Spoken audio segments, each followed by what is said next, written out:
You grow up, and were you interested in show business when you were a kid? Did you know, I got show business in my blood?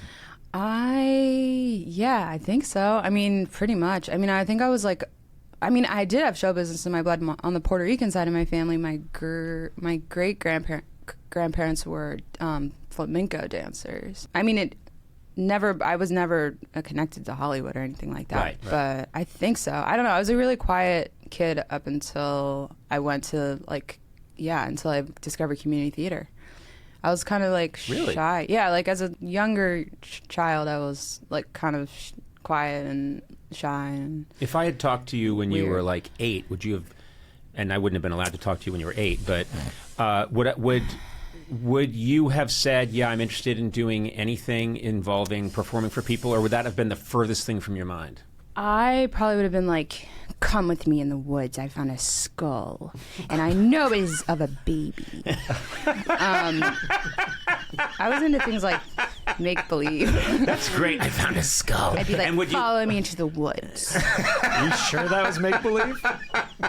Did you find a skull? Maybe you want to tell us about it. We have to build a fort and do a ritual because I know it's a baby's skull. I like to play in the woods as an 8-year-old. Come with me to the woods. Wow, you'd be a terrible camp counselor.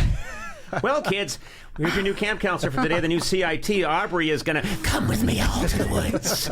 I found the skull of a baby. There must be a ritual. That'd be fantastic. I was a very delusional child, but I never thought like, I could actually do that, but I was definitely obsessed with movies. I mean, I was like, the minute I had my hands on a video camera in the 90s, I was just making movies all the time. Right. Which movies did you like when you were young? Well, I was never exposed to like great films until I was a teenager and I started working in the video shop. Yep. Remember those? Yep. So I grew up on, like blockbuster movies, Spielberg movies, all the big ones, Ghostbusters, but a lot of romantic comedies. You liked a rom-com. I liked weird movies too. Like I'll never forget when I saw For the Boys, starring Bette Midler. That movie where she goes on the.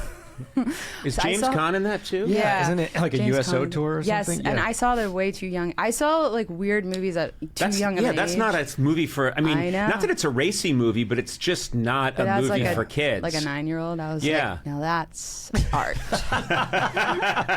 James Caan, Bette Midler.